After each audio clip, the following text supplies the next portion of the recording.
Hello, I'm Kenneth Schell, and we are here at the world's longest series of sculptures designed to celebrate the Oklahoma Land Run. And mainly what we're here to do is discuss the power, place, and production of public history. Public history is the everyday way that the average person comes in contact with history. So these monuments are designed to encompass that spirit, and for this case, that pioneer spirit of those that were risking and taking chances at that American chance of prosperity. Now, others will see this and come here and say, well, this was the beginning of the end for the Native Americans, and they see it as a place of sorrow. And so we're looking at that power of production. What story should be told in these monuments? How much should be included? How inclusive should they be? And so here we are looking at the work of Paul Moore, an Oklahoma native from Norman, who was really proud to work on this, as he was a descendant of a fifth-generation Oklahoman that took part in the 1889 land run. And so his first pieces were installed in 2003, and currently at this monument there are now 45 1.5 size bronze sculptures, all designed to capture that excitement and chaotic energy in that seminal event in Oklahoma history. He used very realistic sculpture techniques, the wood grain in the wagons. You can see that. You can see the steel determination in their faces and the wrinkles in their clothes. And so he's really trying to capture that moment for those that gaze upon this monument. And the other thing that I want to point out is just the grand size of it. From the beginning to the end, it stretches 365 feet, and it's intended to invoke that grand scale and emotion, and trying to capture that multitude of what they would feel, and the shareholders that helped put this together, the multitude of modern day descendants who proudly trace their lineage to that land run. One of the chief reasons why Oklahomans are so proud of the land run and are quick to try to trace their lineage to it is because of the traditional narrative that's developed around that event. And that traditional narrative would describe how Americans were really taking that last chance to grab a slice of what was once thought as an endless frontier. And they gathered for 3 days on the perimeter of what they believed was that promised land to American prosperity. An estimated 50,000 people were there on that brilliant sunny day on April 22nd, 1889, with only one available plot for every 4 land seekers. Some looked to increase their odds by staking their claim before the appointed time. These Sooners waited in the gullies and the brambles near a claim, ready to emerge when the cannon was fired at high noon. Now, those that followed the rules and waited for that cannon to be fired became known as boomers. These boomers trained and prepped for that moment by picking out their swiftest horses, equipped themselves with stripped down wagons, and analyzed ways to reduce wind frictions, and greased up axles to race to stake their claim.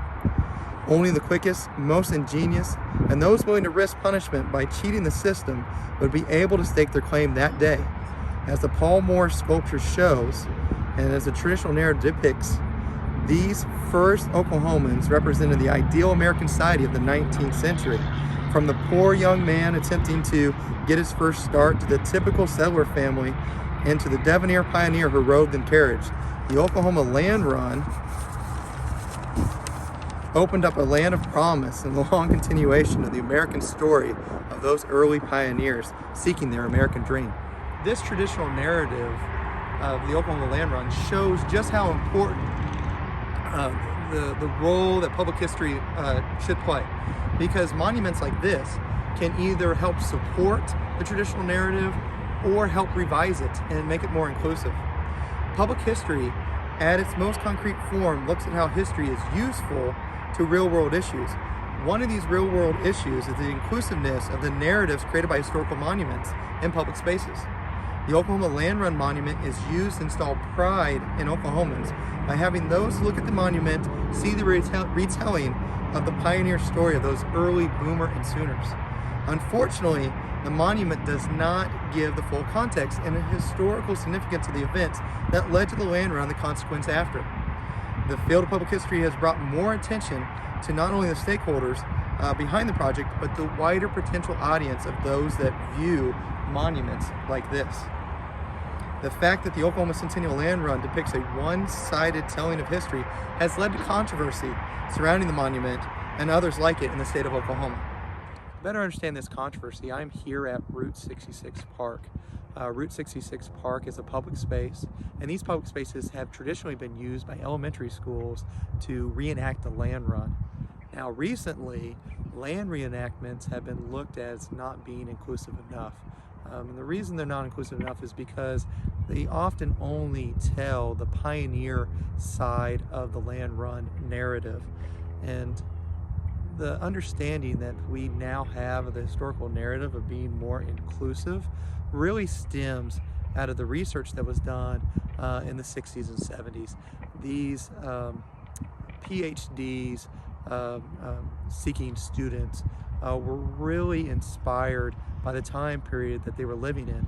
The Vietnam conflict, the civil rights movement, the countercultural revolution, and those events really pushed them to try to create a more inclusive narrative. And of course that narrative today we call social history. Now, social history is just basically the creation of historical narratives that gave voice to the often voiceless. And so when they have these land run reenactments, they would say, well, you're not giving voice to the Native American perspective. And so a school in Oklahoma, Oklahoma City Public Schools, the largest school district in the state at that time, banned the reenactments in 2014. They felt that it wasn't inclusive enough. And that really kind of set up the power that public history does have. These public reenactments, the monuments, the way that the general public interacts with history is now shaped by the need to be more inclusive. And so when you have the Centennial Land Run Monument, and when you have other monuments dedicated to that, there's going to be a segment of the population that's going to feel that it's not inclusive enough, and they're going to push back against the symbolism that is there. The push for inclusion has seen that many public monuments have been removed. Here we are at Oklahoma City Community College, which was once home to a land run monument. And the reason for that is that the school's mascot is the Pioneers, at least for now.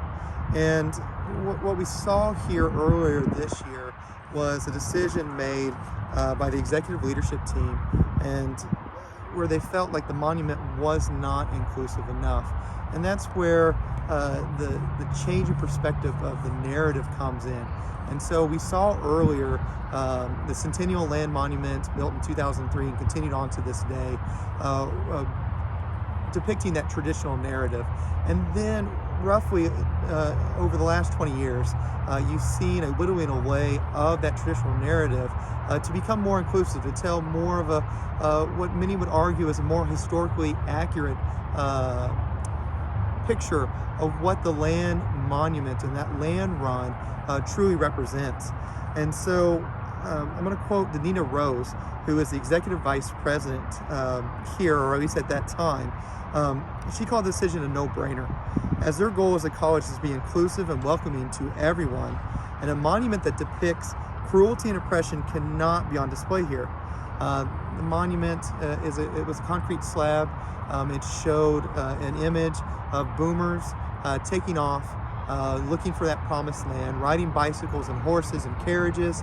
It had the date of that event, which was April 22nd, 1889 again, and a saying, "May the spirit of the pioneers always be with us." Public history is usually defined as the history that takes place outside of the classroom. In other words, it is the history the vast majority of the public comes in contact with for most of their lives. Because of that, it is very significant. Its significance is in its role in shaping the historical narrative, and is the history consumed by the general public.